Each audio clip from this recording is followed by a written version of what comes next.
자, 다들 평안하십니까? 네,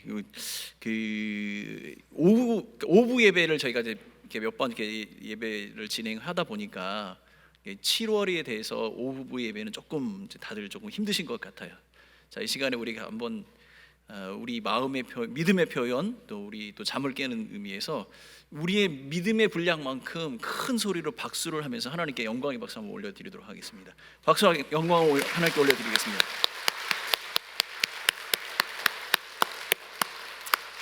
자, 날씨가 굉장히 무덥기도 하고 또 폭우가 또 번갈아서 내리기도 합니다. 여러분 출입하시는데 건강 유의하시고, 또 코로나의 상황이 여의치 않은 것이 또 소식들이 들려오고 있습니다. 각각 개인 건강에 또 위생에 유의하셔서 은혜 안에서 견고함, 그 강건함을 더하시는 여러분들이 되시길 간절히 바라겠습니다. 자, 오늘부터 본격적으로 다음 세대의 여름 사역이 진행이 되고 있습니다. 우리의 미래, 우리 교회의 미래, 다음 세대를 위해서도 기도해 주시고, 특별히 어린 나이에 하나님을 더 깊이 깨달아 알고 하나님의 말씀을 붙들고 살아가는 믿음의 다음 세대들이 되기 위해서 기도와 또 시간이 되시면 또 봉사로 섬겨 주시면 감사하겠습니다. 자, 8월이 되면 우리 청년부가 체코 단기 선교를 떠나게 됩니다. 저는 가보지 않아서 제가 뭐라고 말씀드릴 수는 없지만 이미 들은 게 너무 많아서 갔다 온 것 같은 그런 느낌이 듭니다. 제가 오늘도 보니까 열심히 이렇게 음료를 팔고 있던데, 또 기도하시면서 또 물씬 양면으로 또 마음을 함께 해주시면 너무 감사하겠습니다. 저는 체코를 가보지 않았지만 제가 알고 있는 체코에 관한 이야기 딱 한 가지만 하겠습니다. 그 체코 프라 중앙역에 보면 그 역사 안에 동상이 하나 서 있는데 아이를 안고 있는 동상이 있다고 합니다. 이 동상은 니콜라스 윈턴이라는 사람의 동상입니다. 근데 이 사람은 영국 사람인데 2003년도에 영국 여왕으로부터 기사자기를 받았고, 2014년도에는 체코 국가에서 백사자 국가 훈장을 받은 분이라고 합니다.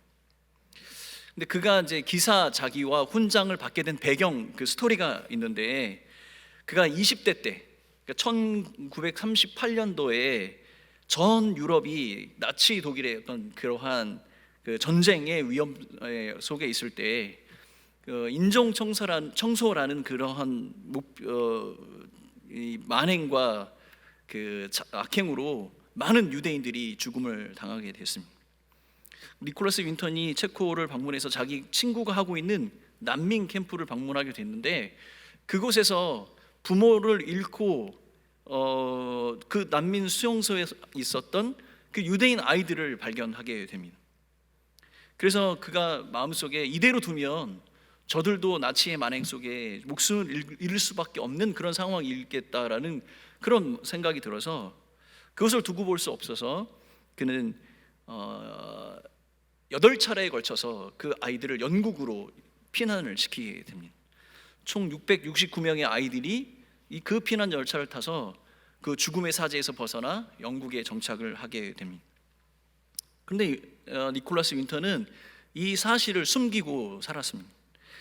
왜냐하면 그가 마지막으로 준비했던 9번째 기차에 250명의 그 소년과 소녀들이 2차 대전이 발발한 상황에서 그곳에서 탈출하지 못하고 그 기차는 출발하지 못한 그런 상황이 발생됐습니다. 그래서 그 마음속에 그 죄책감 때문에 평생을 그것을 비밀로 하고 살았던 것입니다. 그가 이 사건이 있은 이후에 50년 후에 1988년도 그 어느 날 그 아내가 다락방을 청소하다가 남편이 기록한 노트 한 권을 발견하게 됩니다. 그 노트 안에는 아이들의 이름과 아이들의 그 인적 상황, 그리고 사진들이 이렇게 빼곡히 정리가 되어 있으면서 본인이 했던 그 일들이 자세하게 기록이 되어져 있었습니다. 그래서 그 부인은 이 노트를 BBC 방송국에 전달을 하고, 그 BBC 방송국에서는 다큐멘터리로 이것을 제작을 했다고 합니다. 그래서 이 이야기가 세상에 알려지게 되었습니다. 그 다큐멘터리의 내용은 이런 겁니다. 50년 후에 백발이 되어서 함께 모여 있었던 모든 사람들의 이야기와 스토리를 정리를 하며 그들의 삶이 어떻게 한 사람으로 인하여서 변화되었는가에 대한 이야기를 쭉 이야기했다고 합니다. 그때 탈출했던 669명의 소년 소녀들은 약 6천 명의 가족을 이루어서 전 유럽에 흩어져서 살고 있었던 것입니다. 한 사람의 그 선한 영향력, 한 사람의 인생이 어떻게 많은 사람들에게 영향을 주는지 우리에게 가르쳐 주는 아주 따뜻한 이야기가 아닐까 생각합니다. 자, 올해 저희는 계속 맥체인 성경 새벽 본문을 창세기부터 쭉 시작해 오고 있죠. 오늘로서 여호수아가 끝이 났습니다. 이 창세기부터 여호수아의 이 스토리를 쭉 우리가 보면서 지금까지 다뤘던 많은 본문 중에서 이스라엘 민족에게 가장 큰 영향을 준 사람이 누굴까 생각을 해보았습니다. 단연 저는 모세라고 생각을 합니다. 하나님께서 그에게 그 한 민족을 향한 언약을 주시고 그 언약이 어떻게 이루어지는지 그 스토리가 한 페이지 한 페이지 적혀 나갔었죠. 그는 역사적으로, 그리고 정치적으로, 사회적으로, 그리고 이스라엘의 민족적으로, 영적으로 굉장히 큰 영향력을 미쳤던 사람입니다. 그 다음은 아마도 저는 여호수아라고 생각을 합니다. 역사의 전환점, 그 한 민족의 그 역사의 전환점에 새로운 시대를 열어가는 그곳에 모세와 함께 있었고, 새 시대를 열어가는 그 새로운 시대의 지도자로 여호수아가 사용이 되어졌습니다. 여호수아의 첫 번째 등장은 출애굽기 17장에 나옵니다. 이스라엘 후손들이 아말렉과의 전쟁을 벌이게 될 때 그곳에 이미 그는 이스라엘의 장군으로 그곳에 전쟁에 참여하고 있었습니다. 그리고 또 모세가 황금 송아지 사건으로 두 번째 시내산에 올라갈 때 모세와 함께 시내산에 올랐던 사람이 바로 여호수아였습니다. 그리고 결정적으로 그가 두각을 나타내고 주목을 받게 된 사건은 바로 가나안 정탐 사건이겠지요. 에브라임 지파의 대표로 그 12명의 정탐군 가운데 있었음에도 불구하고 10명이 보았던 것과 다른 것을 보고 다른 믿음으로 하나님께서 행하실 놀라운 일들을 약속을 붙들었던 여호수아의 모습을 우리가 보게 됩니다. 그래서 민수기 27장에 보면 모세가 죽기 전에 그 여호수아를 그 후계자로 임명을 하게 됩니다. 모세가 죽은 이후에는 여호수아는 민족을 이끌어가는 지도자가 되었지요. 그리고 이스라엘 백성들과 함께 새로운 그 땅을 정복하는 그런 역사 가운데 여호수아는 어김없이 준비된 지도자의 모습을 보여주게 됩니다. 가나안 정복에 사용되었던 쓰임받았던 위대한 여호수아, 출애굽과 가나안 정복이라는 역사의 큰 전환점 가운데 백성 앞에 섰던 지도자, 그리고 그 백성을 올바른 길로 가게 하고 또 새로운 땅에 서게 했던 그 지도자, 이 여호수아의 모습을 우리가 이제 여호수아가 오늘 마무리가 되면서 이 여호수아의 모습을 보면서 좋은 리더 그리고 영향력에 대해서 많은 통찰과 도전을 받게 됩니다. 여러분, 여호수아 하면 떠오르는 것은 무엇입니까? 저는 충성스러움, 그리고 성실함, 그리고 섬김의 사람이라는 단어가 떠오릅니다. 이 세 가지 단어를 생각해 보면서 떠올렸던 것은 예수님께서 비유하셨던 그 청지기 비유 가운데 작은 일에 충성스럽게 그 일들을 맡아 했던 그 청지기, 그 모습이 저는 그 모습과 이 여호수아의 모습이 오버랩 되었습니다. 40년 광야 생활 동안에 여호수아는 모세의 수하로 충성스럽게 성실한 자세로 섬김을 다했습니다. 한 번도 여호와 하나님의 그 중심에서 벗어난 적이 없고 한 번도 지도자인 모세를 배반한 적이 없습니다. 여러분, 이 말은요, 충성과 성실함으로 하나님을 섬기듯 또 사람 또한 아름답게 섬기고 동역했다는 것입니다. 그래서 여러분, 이 충성스러움과 성실함과 섬김의 리더십, 요거를 뭉뚱그려서 하나로 만들어서 리더십을 연구하시는 분들은 이 이야기를 팔로우십, 잘 따르는 사람이었다, 이렇게 기록을 하고 있죠. 이것은 단순히 사람에게 맹종하는 것이 아닙니다. 한 사람에게만 매어서 맹종하는 것이 아니라 그 사람을 통해 하나님께서 주셨던 그 사명을 함께 이루기 위해 동역함, 그 동역함, 이것은 그의 팔로우십으로 나오는 것 같습니다. 근데 우리가 그 결과적으로 보면 좋은 팔로우십을 가진 사람은 좋은 리더가 될 수 있는 자질을 갖고 있는 것이죠.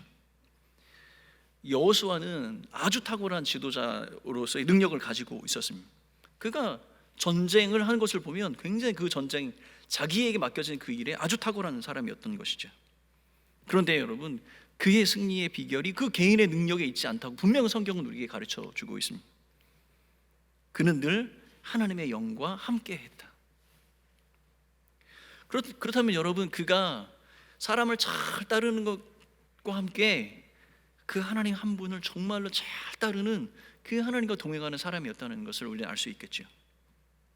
여호수아는 늘 하나님과 동행하는 그 하나님을 따라가는 좋은 팔로워였다는 것입니다.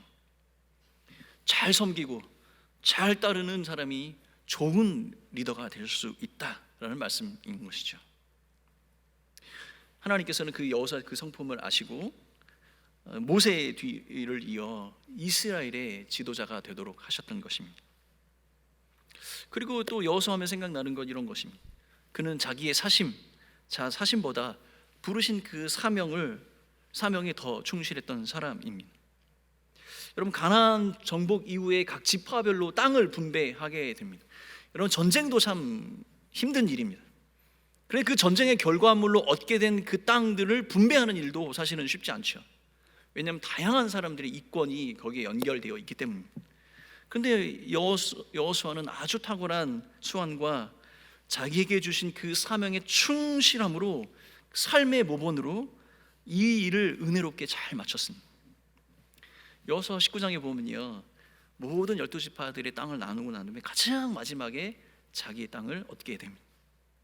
그리고 여호수아가 요구한 성읍은 무엇이냐면 에브라임 산지의 딘나세라.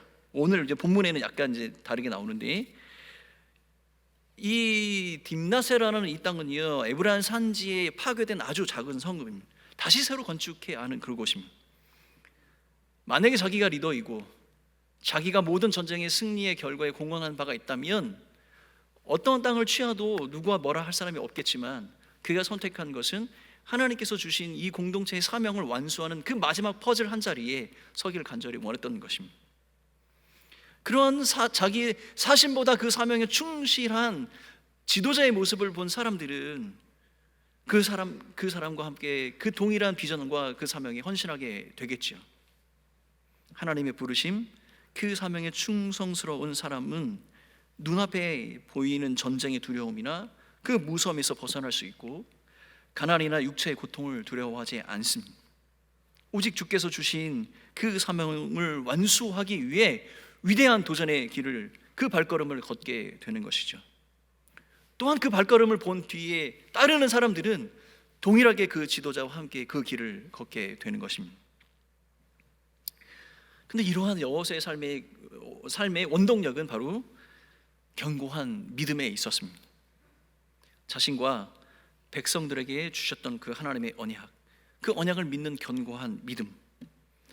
변하는 환경이나 조건, 내가 지금 무엇을 했고 안 했고 얻고 없고 하는 것이 중요한 것이 아니라 이미 내게 약속하셨던 그 하나님의 언약, 우리 공동체에게 주셨던 그 언약이 불변함을 믿고 그것에 믿음을 더하여 전진해 나아가는 그 여호수아, 그것이 바로 아마도 여호수아의 전체의 삶을 견고하게 붙드는 힘과 동력이 아니었을까 생각합니다. 그럼 여러분, 한 가지 떠오르는 게 있죠. 여호수아서 1장 8절 말씀입니다. 여러분, 여호수아 1장 8절 말씀 같이 한 목소리로 읽겠습니다. 시작. 이 율법책을 내 입에서 떠나지 말게 하며 주야로 그것을 묵상하여 그 안에 기록된 대로 다 지켜 행하라. 그리하면 내 길이 평탄하게 될 것이며 내가 형통하리라.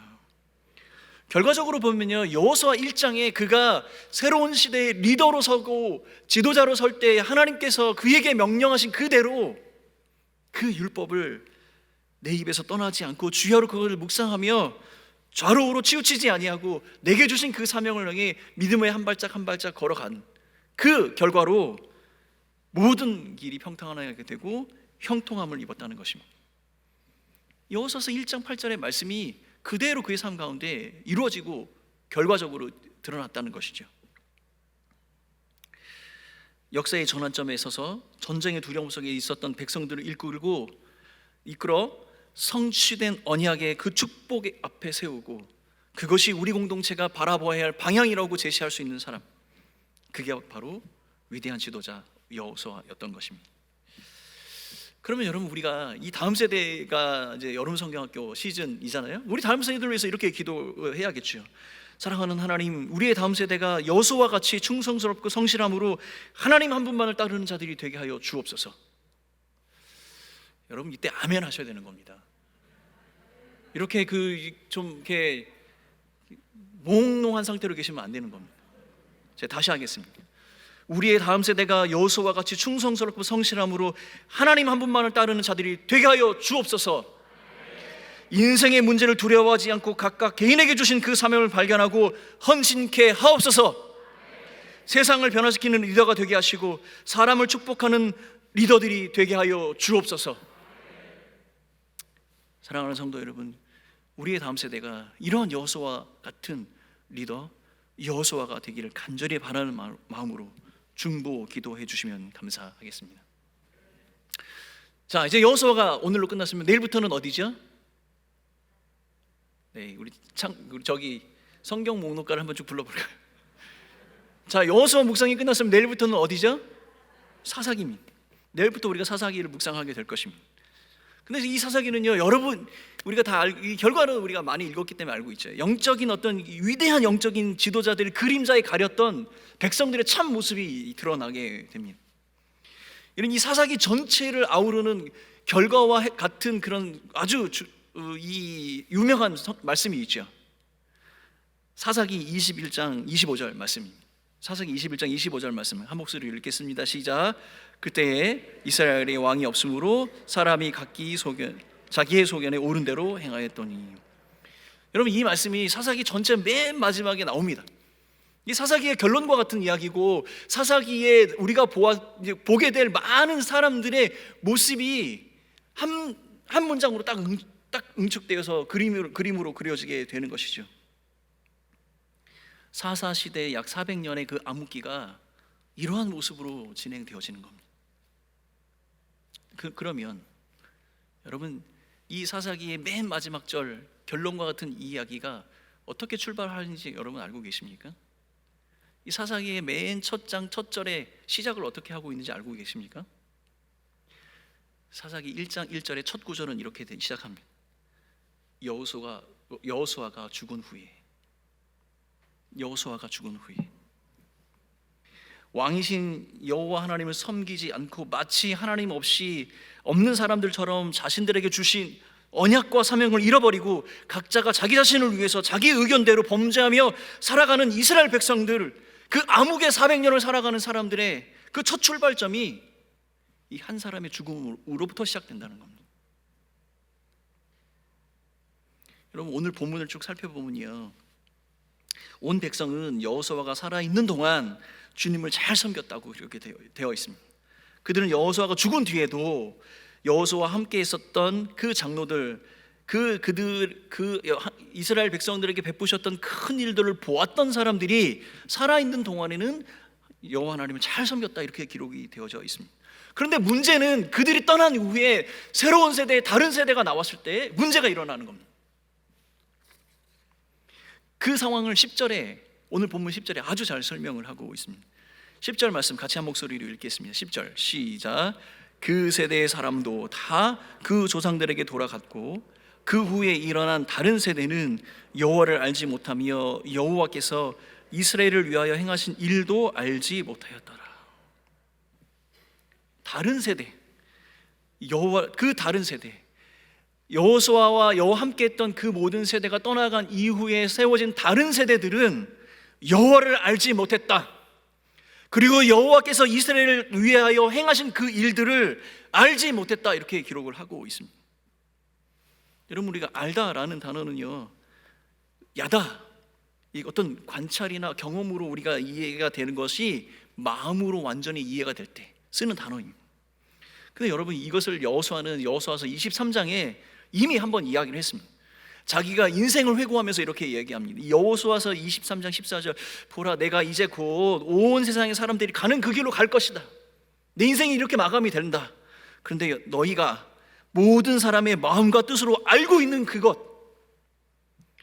하나님께서 말씀하셨던 그것이 온전하게 완전히 이루어지는 그것, 그 선하신 말씀, 우리를 통해서 이루어졌던 그것들을 알고 있는 우리, 이렇게 얘기하면서 내가 일생 동안에 그 마음으로 그것을 받아들였던 것, 내가 보았던 것, 그것에 대해서 이야기를 합니다. 여호수아와 함께 했던 사람들이 알고 있었던 것, 그 마음으로 깨달았고 그 마음속에 그 우리 안에 이미 행하셨던 그 놀라운 일들을 보았던 그것들을 알지도 못하고 보지도 못하는 세대가 일어났다는 겁니다. 여러분, 그것이 이스라엘 백성들의 암흑 400년 사사기 시작기의 출발점이라는 거예요. 여러분, 한 사람의 죽음의 영향력이 이렇게 큰 건가요?